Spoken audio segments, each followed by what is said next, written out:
से डिलीट करता है। So Rahul if Gandhi you're दिखा like कि chicken गलत नाम डिलीट हुए। liver, carrot, प्रॉब्लम यह है कि राहुल गांधी को जहां से वोट मिलते हैं वहां एक एक आदमी के onion, 4-4 नाम है। and that's all mixed up.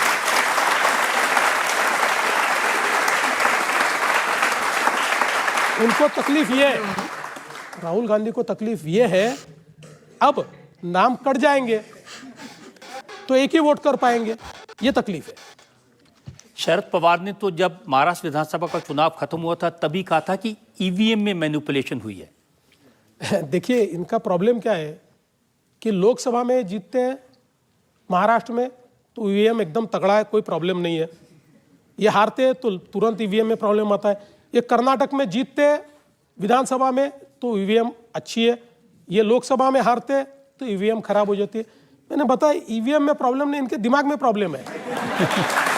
इनके दिमाग की जो चिप है, इनके दिमाग की चिप करप्ट हो गई है, इनके दिमाग की चिप को बदलना पड़ेगा। जो शिवसेना के लोग हैं, उद्धव ठाकरे की शिवसेना, उन्होंने तो ये कहा कि अमित शाह, देवेंद्र फडणवीस और अडानी ने मिलकर इलेक्शन कमीशन को खरीद लिया। देखिए इतने बौखलाए हुए हैं कि ये कुछ भी कह सकते हैं। मैंने तो ये कहा कि ये भी कह सकते हैं कि जो महाराष्ट्र के चुनाव में बीजेपी जीती, इन्होंने ट्रम्प से मशीन चेंज करवाई, और ये भी कह सकते हैं, कहने के लिए कुछ भी कह सकते हैं। आप ठीक कह रहे हैं। अखिलेश यादव ने कहा है कि बीजेपी के लोग जब बूथ पर जाते हैं तो एक ऐसी मशीन लेकर जाते हैं, अगर किसी का वोट ना हो तो उस मशीन में से इलेक्शन कार्ड निकाल देते हैं, उस मशीन में से आधार कार्ड निकाल देते हैं। वो कह रहे हैं हमें भी ऐसी मशीन दिलवाओ। मुझे ऐसा लगता था कि इधर से आलू डालो उधर से सोना, ये राहुल जी की यूएसपी है। अब ये यूएसपी अखिलेश जी तक भी चली गई। अखिलेश जी तो अच्छे थे, ऐसे नहीं थे। ये भी ऐसी बात अगर करेंगे तो फिर भगवान मालिक है, ऐसे नेता अगर हमारे देश में रहेंगे तो क्या होगा इस देश का। इलेक्शन पर मैं आपकी बात मान लेता हूं कि ये लोग जो कह रहे हैं शायद वो सच ना हो, ना ईवीएम की बात, ना वोट बढ़ाने की बात। लेकिन ये तो सच है कि जब आपकी सरकार नहीं बन पा रही थी तो आप 80 घंटे के लिए मुख्यमंत्री बने थे और आपने चाचा शरद पवार से भतीजे अजित पवार को चुरा लिया था।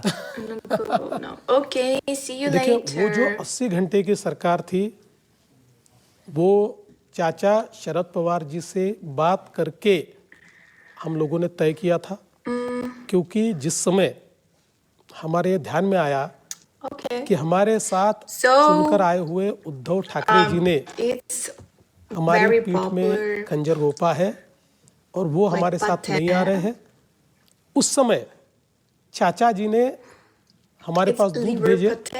उन दूतों ने ये कहा कि हम आपके साथ आने को तैयार हैं।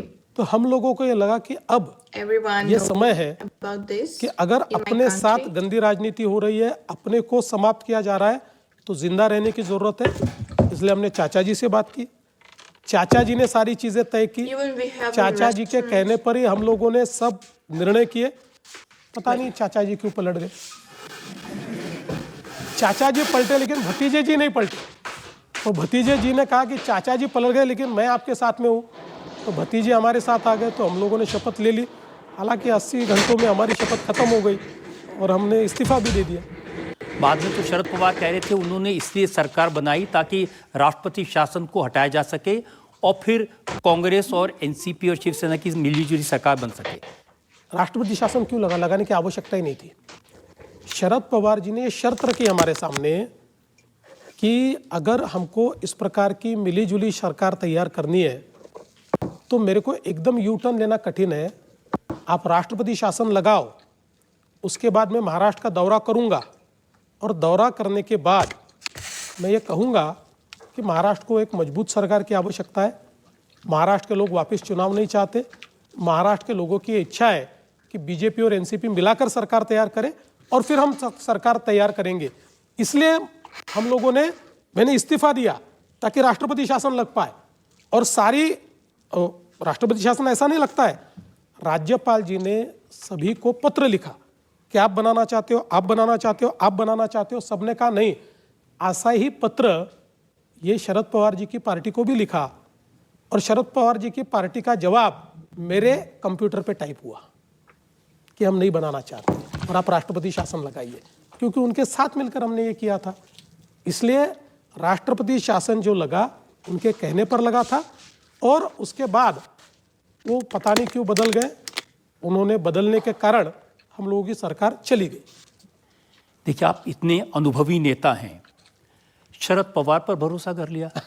वो तो खुद अपने ऊपर भरोसा नहीं करते। नहीं, देखिए क्या है कि कभी कभी ऐसा होता है ना कि आदमी बदलता भी है, तो हमको लगा कि चलिए अब इनसे बातचीत इतनी हो रही है, अच्छी बातचीत हो रही है, तो इसको आगे ले जाए। हाँ, ये बात है कि उन्होंने जो एक पॉलिटिक्स में कई बार उनके पर्सनैलिटी के साथ जोड़ा गया है कि लोग कहते हैं कि शरद पवार जी अगर बॉम्बे जाना चाहते हैं तो कलकत्ता का बोर्डिंग कार्ड दिखाते हैं, तो उसी प्रकार से हो गया ये। अब ये भी कहा जा रहा है कि आप इतनी जल्दबाजी में थे Why? वापस मुख्यमंत्री बनने की, आपने उन पर भरोसा कर लिया और उसके बाद आपने अजित पवार को अपने साथ ले लिया। वो अजित पवार जिनके बारे में मोदी जी ने पब्लिक मीटिंग में कहा था कि 70 लाख करोड़ रुपए के घोटाले इन्होंने किए हैं। देखिए, पहली बात तो यह है कि एनसीपी के साथ हम कभी भी समझौता नहीं करना चाहते थे, नहीं करना चाहते। मैं साफ कह देता हूं, हम नहीं करना चाहते थे और हमारी आइडियोलॉजी भी अलग थी। लेकिन राजनीति में एक समय ऐसा आता है